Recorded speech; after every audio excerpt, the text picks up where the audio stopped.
Shalom. You reached the He Pray channel. My name is Isaac Mawath.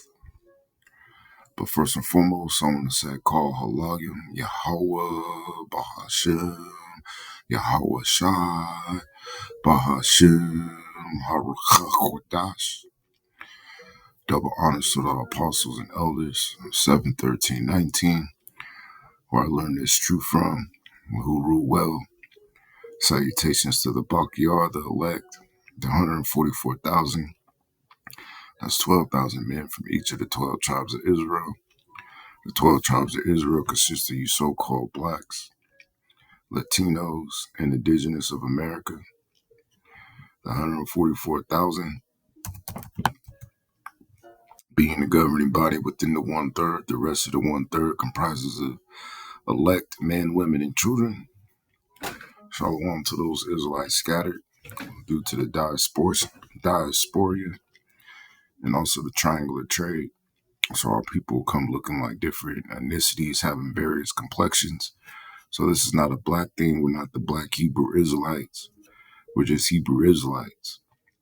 Shalom to those that die in this truth.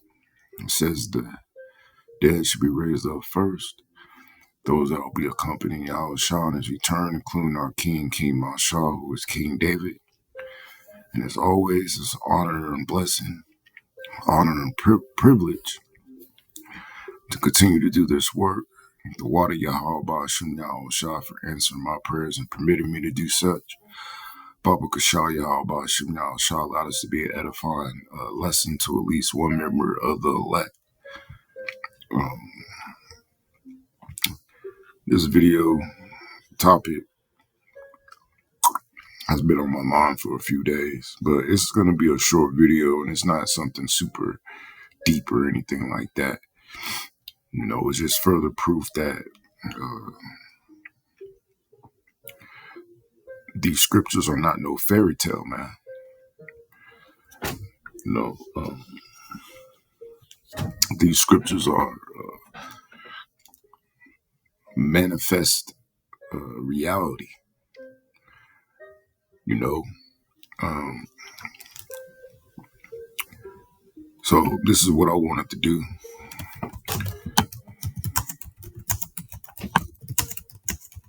I'm pretty sure somebody has already did a video on this. You know, but this is further proof that so-called white man is Esau. You know, which he started calling himself white, as I always say, in 1781 in North Virginia.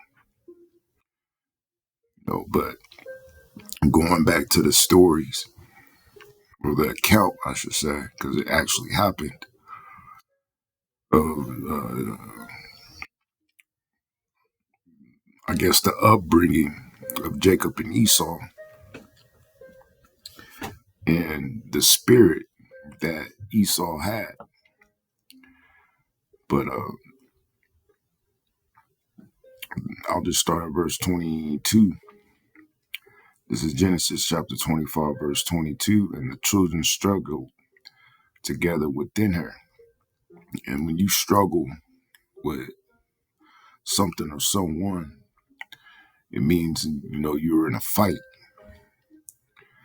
You know, so those two different manner of spirits, you know, were always at confrontation with each other, you know. Even, you know, as it says here, since the womb, it says, and she said, if it be so, why am I thus? And she went to inquire of Yahweh. And Yahweh said unto her, two nations are in thy womb, and two manner of people shall be separated from thy bowels. And the one people shall be stronger. So the ones that are stronger are you so-called offspring of Jacob, Yaqua, who wrestled the angel, and his name was changed to Israel. He is Prince of the Power, which is the line in which the sons of God are to be regenerated upon the earth, right? And in contrast, through Esau is the individual in which the sons of the wicked were regenerated upon the earth. It says, then the other people and the elder, right, which the one that came out first uh, was Esau.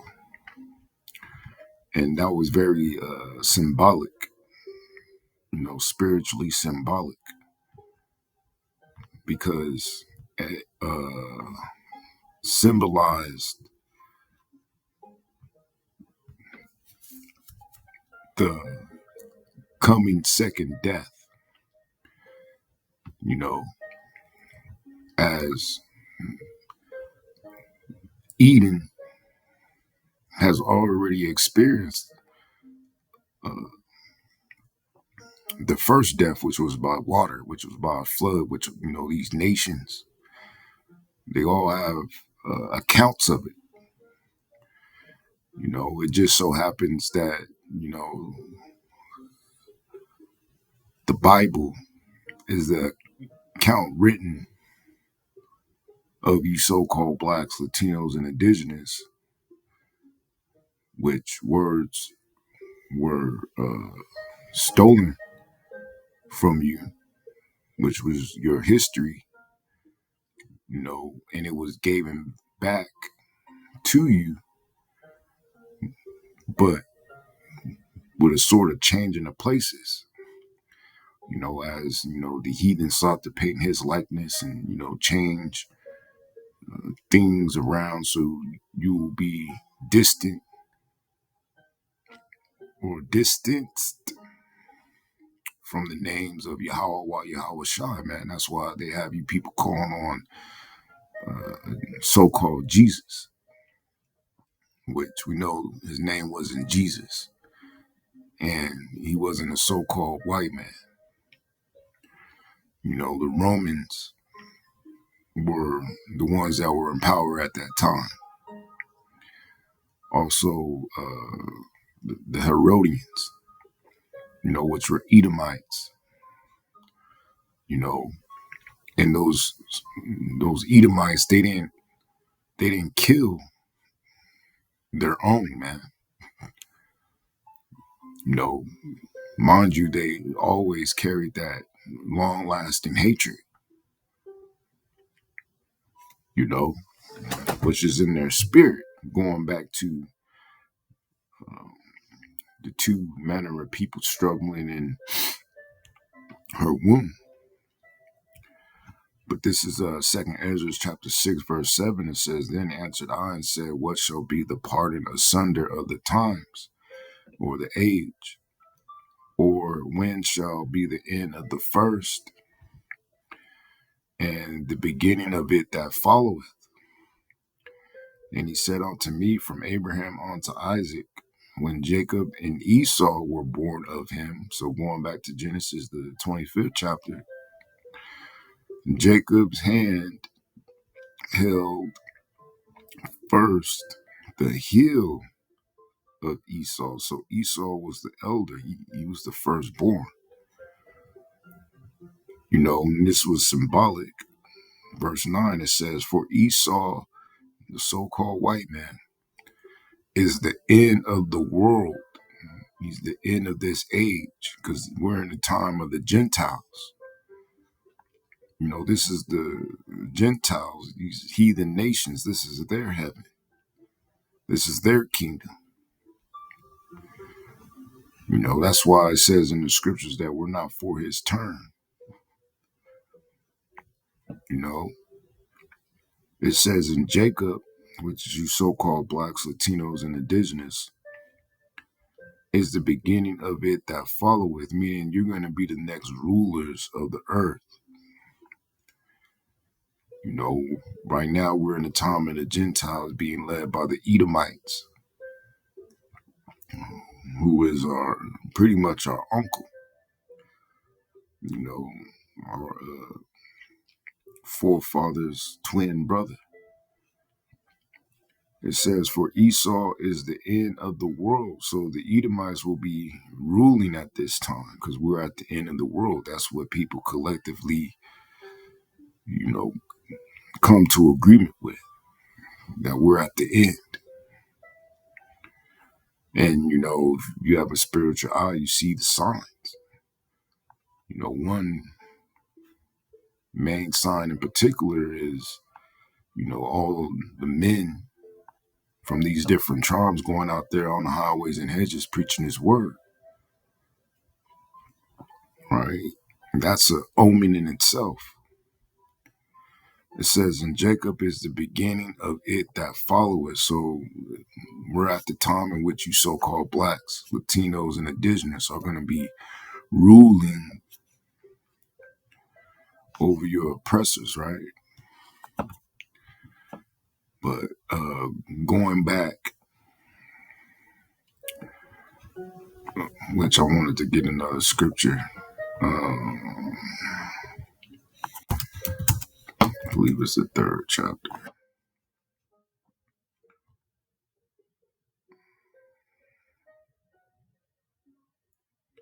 Which, you know, this is also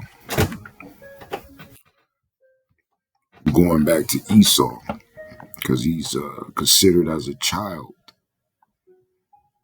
right? This is Isaiah chapter 3, verse 12. It says, as for my people, you know, which is dealing with you so-called blacks, Latinos, and indigenous, the true Israelites, children, which are the Edomites, the so-called white man, are their oppressors, right? So to link that up, you have to go to the book of Job, chapter 30, verse 1. It says, but now they that are younger, going back to Esau, then I have me in derision, whose fathers I would have disdained to have set with the dogs of my flock. And why do you think that is, man?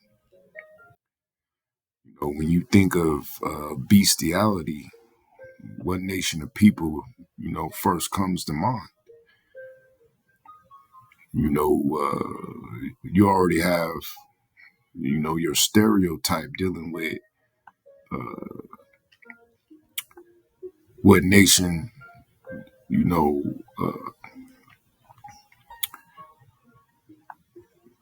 will consume any type of animal, including dogs. You know, you already have a nation in your mind and picturing them.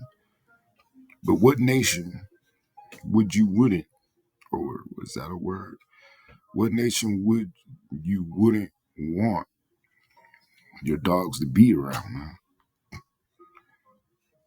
So, you know, the Bible is not a fairy tale book.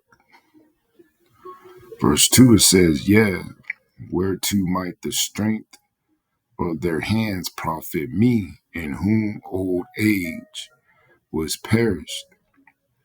Now, it's just going into the home, the origin of Esau. But I'm going to go back to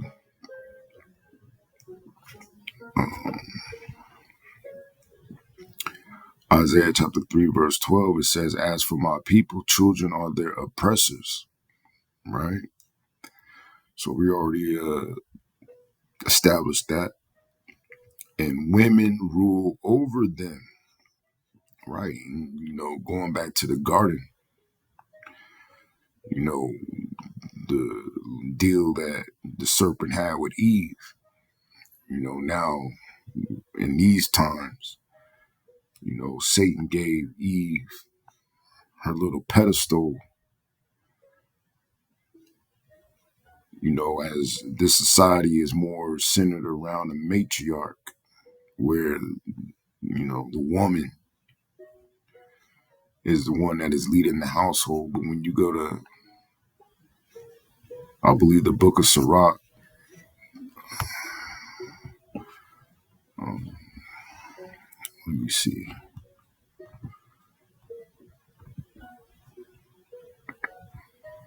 I believe it's Sirach, and I think it's the 9th chapter. Let me see.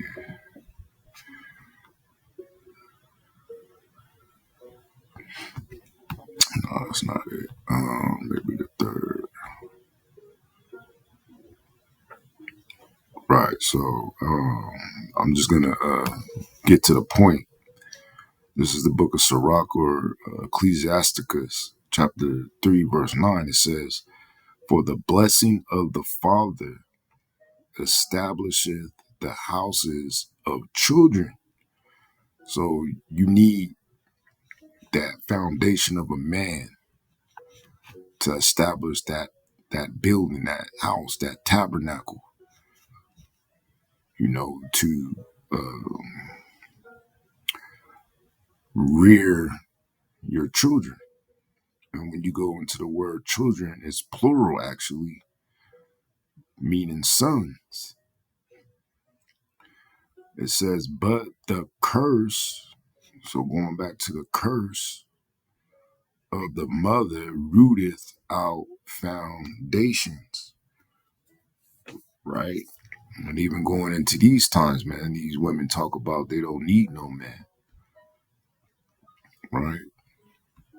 And what does that produce? Nothing but these monsters, that have no care in the world, and they'll go about and, shoot up a so-called birthday celebration, but really, you ain't supposed to be selling your birthday nowhere. So spiritual eye will see that was nothing but judgment. But the sensual mind will see a tragedy. But going back to or finishing up, it says, "O my people, they which lead thee cause thee to err." And what are you erring in?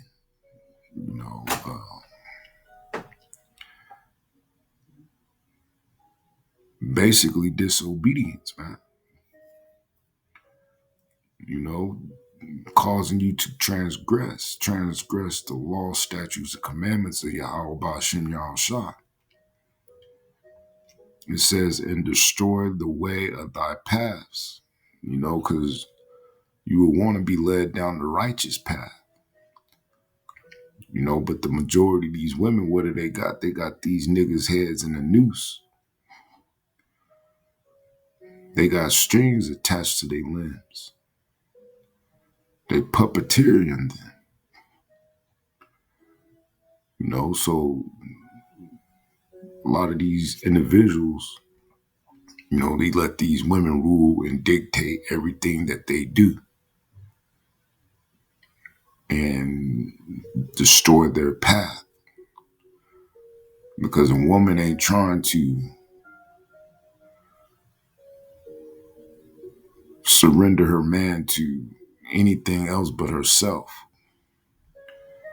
And when you come to seek Yahweh Ba'ashem Yahushua, you have to submit yourself to him. You got to put him above that woman, above your parents, above your children. Or he'll just take that away or take them away anyway.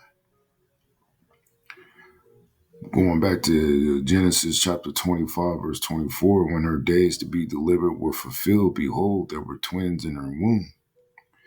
And the first came out red all over like a hairy garment." because his blood was showing forth through his skin. He was translucent, because he had no melanin, no pigmentation. It says, and they called his name Esau, which is Ashashua, which means wasted away is he, because he had no color. It says, and after that came his brother out, which was Jacob, and his hand took hold on Esau's heel, and his name was called Jacob. And Isaac was 80 old when she bare them. And I want to say Yahweh Bashim. I want to say Barak Yahweh Bashim Yahshua, Salak Yahweh Bashim Yahshua, the water Yahweh Bashim Yahshua. So 80 was about 60 years old, because a score is 20. So 3 times 20 will be 60. And the boys grew, and Esau was a cunning hunter, and he's still the top, hunter and poacher to this day. Also proving who Esau is, something, of their spirit that they can't hide from. They can't help it. It says a man of the field. And, this is the only group of people, you really see play in the mud, making their comfort in the prairie. It says, and Jacob was a plain man. For the most part, Jake is simple man, dwelling in tents. They just want to chill at the house. If it was up to, an inn, they'll just be at the house playing video games, popping a woman. They wouldn't want to go, outside like that. They only going out there to please that woman. But for the most part, Jake like to be at the house. They ain't into going rock climbing unless it's, the end up. I'm trying to fit in a hole that her square ass can't fit in. Going back to, you can't fit pegs in square holes, or pegs in the circled holes. Verse 28, it says, and Isaac loved Esau. So this is the reason why, and if you can receive it in the spirit, Isaac was who the world only calls Jesus Christ,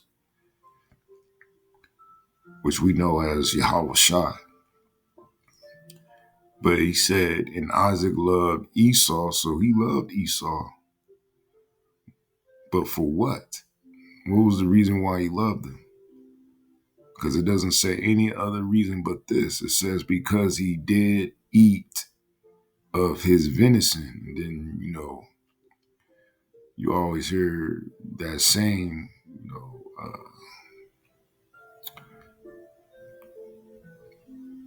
damn, hold on, let me see.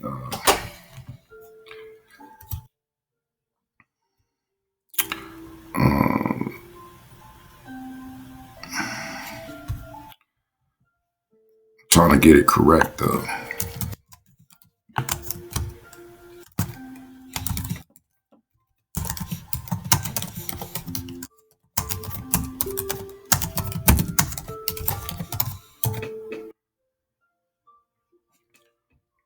Because this is basically what it is. It says, the saying, the way to a person's heart is through their stomach, suggests that cooking and sharing good food can foster love and affection in relationships. So uh,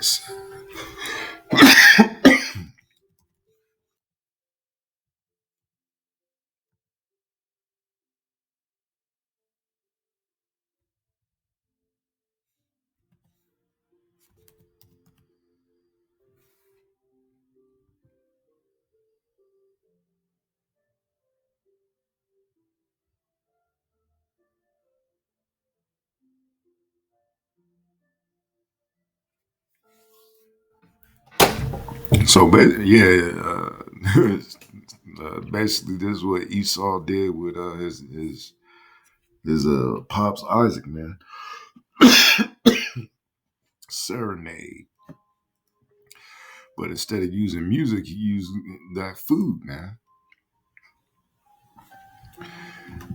and through that deer meat, because that's what venison is.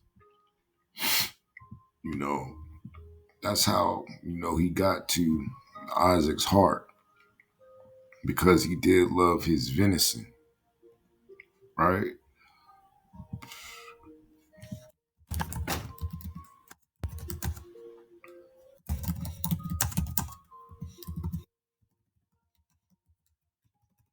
So, who's the number one consumer of venison?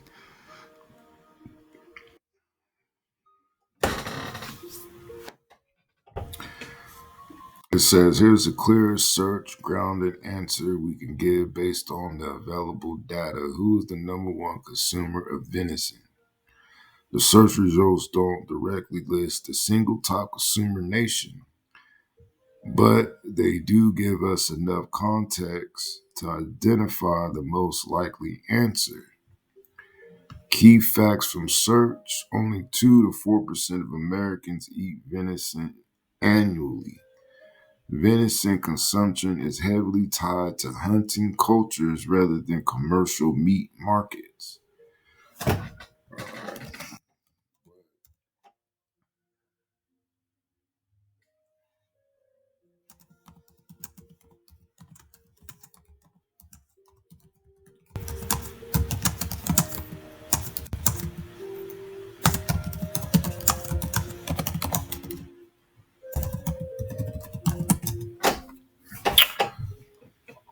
So let's see what it says. What race eats the most venison of the 2 to 4% of Americans?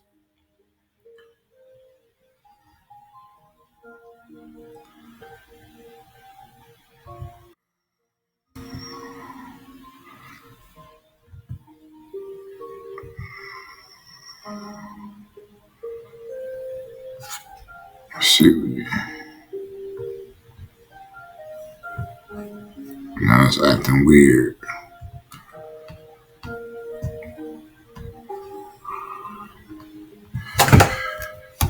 Acting weird.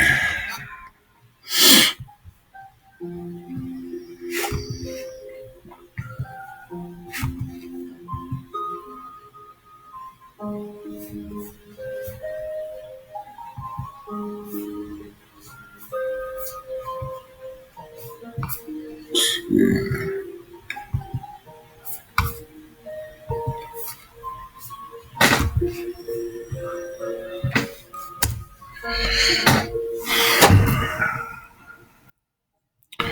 Just waiting on this AI shit. All right. Here, blah, blah, blah. Actually, is this short answer? There is no national data set. Let me see.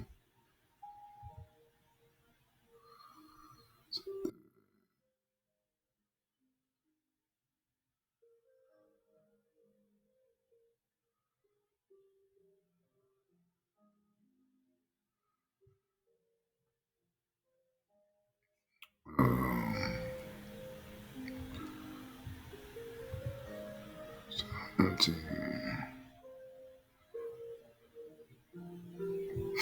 all right. It says what the research shows about who hunts and therefore who eats venison. While the venison specific article doesn't give racial data, large national hunting surveys do. These consistently show hunting participation in the U.S. is overwhelmingly white.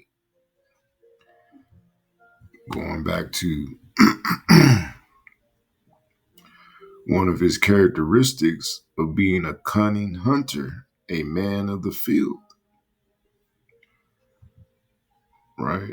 Multiple national surveys, U.S. Fish and Wildlife Service, state wildlife agencies, and academic studies show 85 to 97% of U.S. hunters are white.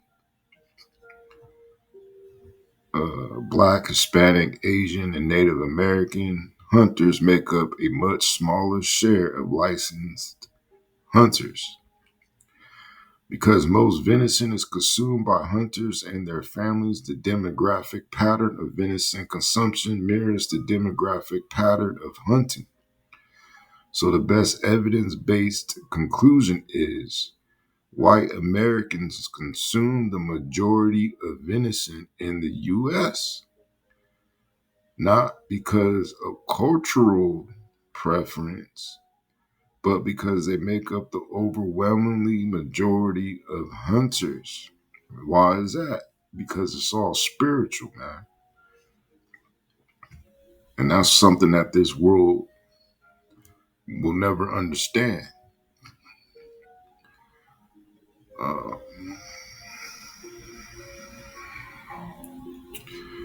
so, like I said, I don't really want to make this video too long. You already got the main takeaway. And if you want, you could just go into other, you know, things about Esau that stand out to identify this damn devil. You know, um,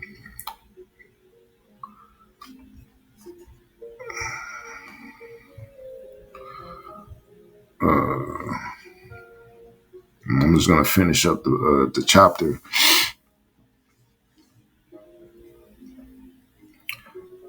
It says, "But Rebekah loved Jacob, and Jacob sawed or boiled pottage, and Esau came from the field, and he was faint, exhausted, right?" And then, according to the scriptures, it says that he was faint, he was exhausted. But in this time, I even looked that up, and um, only under certain circumstances, which maybe Esau met the criteria at that time. But mind you, people have lost their stature. So I'm sure he was stronger than people today. But the majority of people fainting, or the majority of people fainting, one of the major reasons for people fainting is because of lack of oxygen. It don't got nothing to do with your you being starved, you know, which to me, when I read this and, I go through, certain things about the body and realize that, with breath control, you could prevent yourself from fading, you know, which that came to my knowledge from certain conversations with AI that I had, as I was analyzing a lot of things. So Esau was just being a faithless asshole, man. And he didn't have no type of regard toward his birthright. You know, that's the reason why he didn't give a shit about it. And it goes back to that convenience spirit that he has, man. It says, and Esau said to Jacob, feed me, I pray thee, with that same red pottage. And that goes back to it not being all the way cooked. He didn't care about that. And, the spirit on Esau today is to eat their meat damn near raw or medium rare. And then they look at the spirit of a lot of you Israelites that like your meat all the way done as being something crazy, man. Ludicrous. How dare you cook that meat all the way done type shit. It says, for I am faint Therefore was his name called Edom, and which means red. And Jacob said, sell me this day thy birthright. And this is where his name supplanter or finesser comes in. And Esau said, behold, I am at the point to die. Which he wasn't at the point to die, man. You know, he was just being an asshole and wicked. It says, and what profit shall this birthright do to me? And Jacob said, swear to me this day. And this was in front of the angels, because this was all set up in the spirit, man, the spirit of Yahweh Bashim Yahushua. Because why? It was written for this to happen before the foundation of the world. It says, and he swore unto him, and he sold his birthright unto Jacob. Then Jacob gave Esau bread and pottage of lentils, and he did eat and drink, and rose up and went his way. Thus Esau despised his birthright. But now that Esau sees the magnificent blessings, now he wants it back. He's the ultimate Indian giver. How funny is that? But with that, I hope at least one brother of the elect was edified, and I'm going to say shalom.